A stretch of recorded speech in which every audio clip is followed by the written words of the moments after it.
Welcome to the DX Today podcast, your daily deep dive into the AI ecosystem. I'm Chris, and joining me as always is Laura.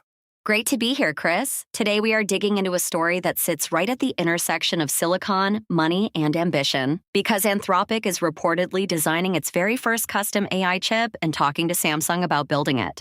This one caught my eye immediately because Anthropic has always been the lab that rents its compute from everyone else.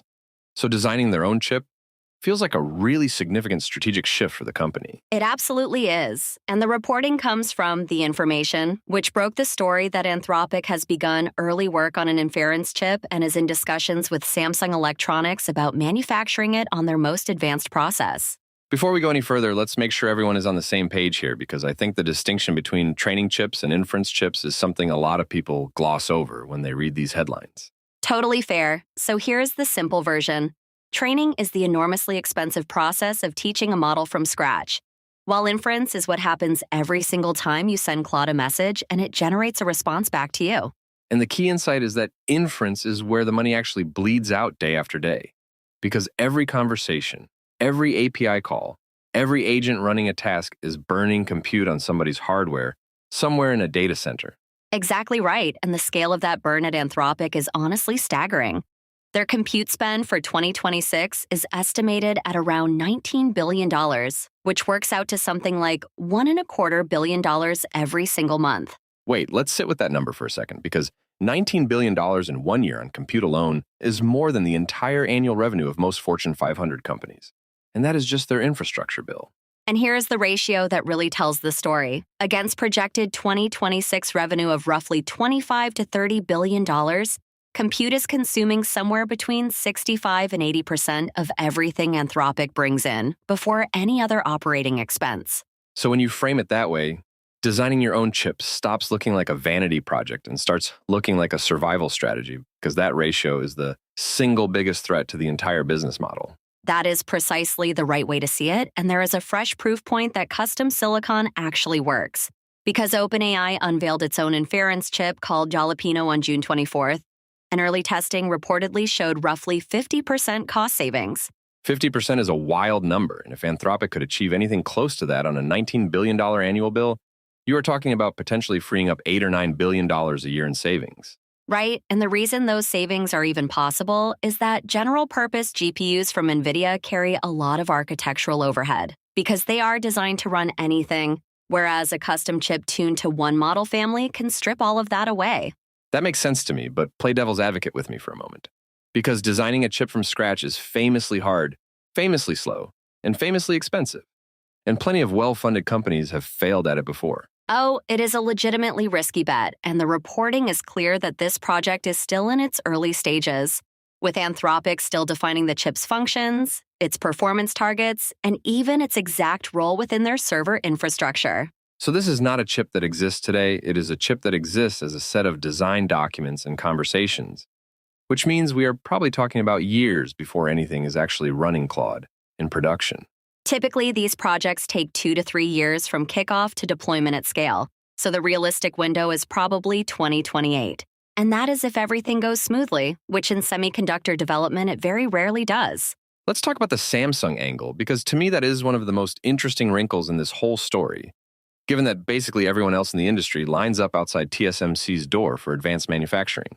So Anthropic is reportedly evaluating Samsung's 2-nanometer process node along with their advanced packaging facilities.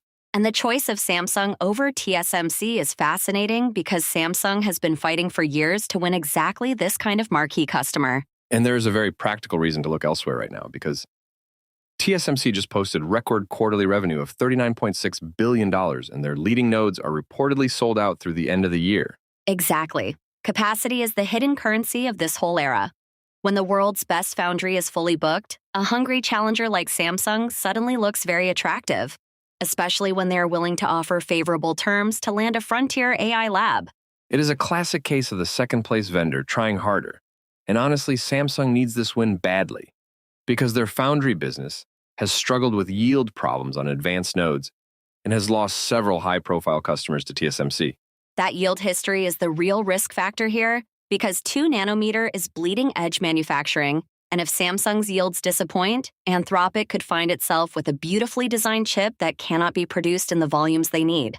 There is also a talent dimension to this story that I think deserves attention. Because you cannot just decide to build a chip. You need people who have actually done it before. And those people are extremely scarce. And Anthropic has been quietly poaching because in early June, they hired Clive Chan away from OpenAI's chip team, making him the second hardware engineer to join, which tells you this effort is real and actively staffing up.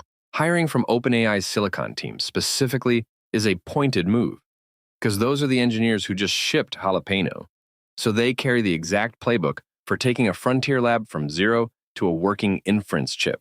It is the same talent flywheel we saw when Google's TPU veterans seeded chip efforts across the industry.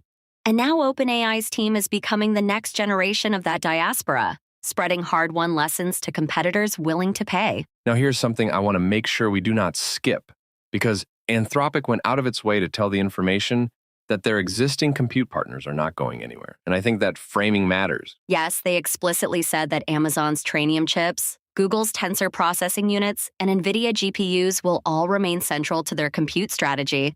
So this custom chip would add a new layer to the stack rather than replace anything.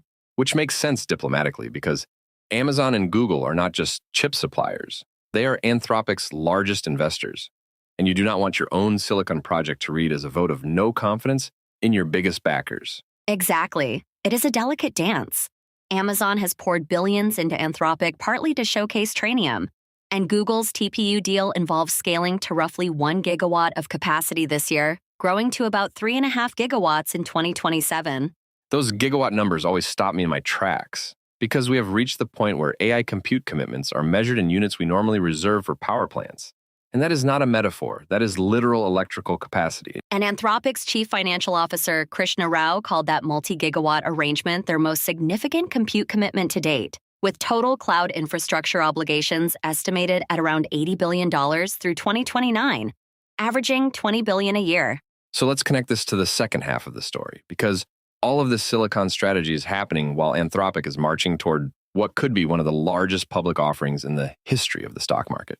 Right. So Anthropic confidentially filed its S-1 with the Securities and Exchange Commission on June 1st, and the reporting says they are targeting a NASDAQ listing as early as October, with Goldman Sachs, JP Morgan, and Morgan Stanley leading the deal.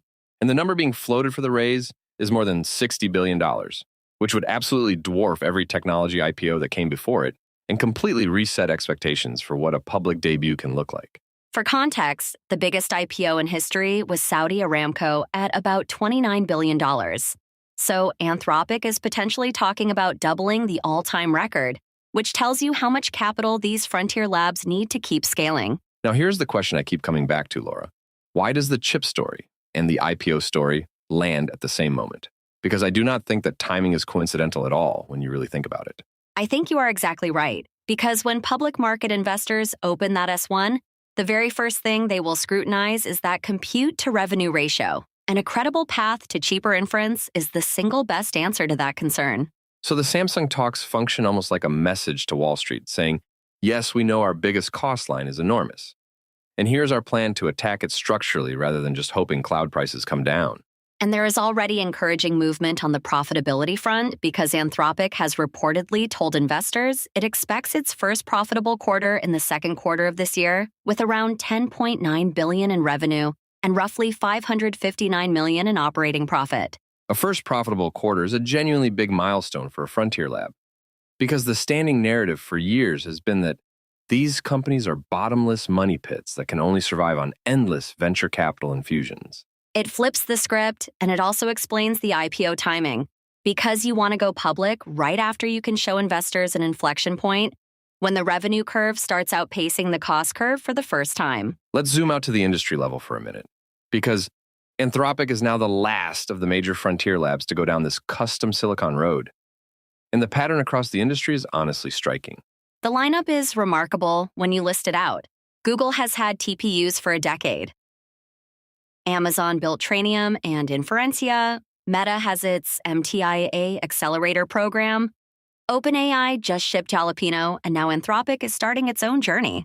Which raises the uncomfortable question for the company that has been the biggest winner of this whole era.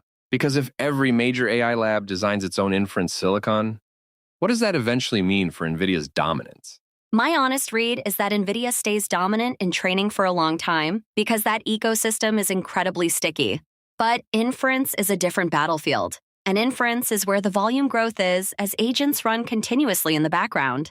That agentic point is worth underlining because when AI shifts from answering questions to autonomously doing work around the clock, inference stops being a per-conversation cost and becomes something closer to a permanent industrial utility expense. Which is exactly why every lab is racing to own that layer. Because whoever gets inference cheapest can either pocket the margin or cut prices and squeeze rivals. And that cost advantage compounds over billions of daily requests. And for everyday users and enterprise customers listening to this, there is a practical takeaway too. Because cheaper inference at the lab level eventually shows up as lower API prices, higher usage limits, and more affordable agentic products downstream. We have already watched that dynamic play out repeatedly because every previous wave of inference optimization translated into dramatic per-token price cuts within a year or so, and custom silicon is the deepest lever any lab has pulled yet. So let me try to summarize where this leaves us. Anthropic is attacking its single biggest cost with custom silicon, courting Samsung for manufacturing, staffing up with veteran chip talent, and doing it all on the eve of a record-shattering IP. That is the picture, and the thing I will be watching next is whether these Samsung talks turn into a signed foundry agreement, because that would tell us the design is maturing and the 2028 deployment window is realistic. And I will be watching that October listing because a successful $60 billion raise would give Anthropic the war chest to fund both the chip program and those $80 billion in infrastructure commitments without breaking a sweat. It is going to be a fascinating second half of the year for this company. And honestly, for the whole compute economy underneath the AI boom. So listeners should keep their eyes on the silicon layer, not just the models. Couldn't agree more, Laura. And this is exactly why we keep saying the infrastructure story is the real story of 2026. That's all for today's episode of the DX Today podcast. Thanks for listening, and we'll see you next time.